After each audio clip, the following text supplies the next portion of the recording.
Hi everyone, and welcome to my channel. Today, we're going to talk about welding and cutting hazards. Welding and cutting are essential skills for many industries, but they also come with a number of hazards.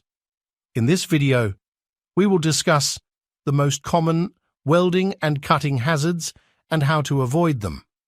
We will also talk about the importance of wearing personal protective equipment, PPE, when welding or cutting. The most common welding and cutting hazards include burns. Welding and cutting can cause burns to the skin, eyes, and respiratory system. Eye damage. The bright light from welding can cause eye damage, including welder's flash and arc eye. Electrical shock.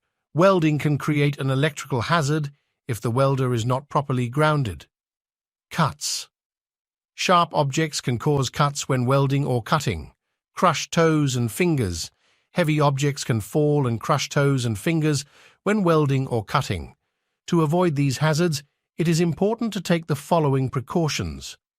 Always wear appropriate PPE, including a welding helmet with side shields, fire-resistant clothing, hearing protection, boots, and gloves.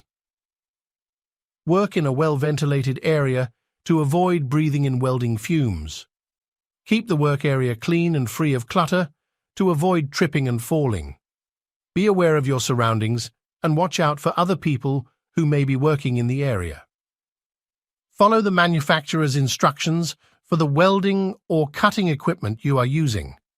Welding and cutting can be dangerous, but by taking the necessary precautions, you can stay safe. Thank you for watching. I hope this video was helpful. If you have any questions, please leave a comment below.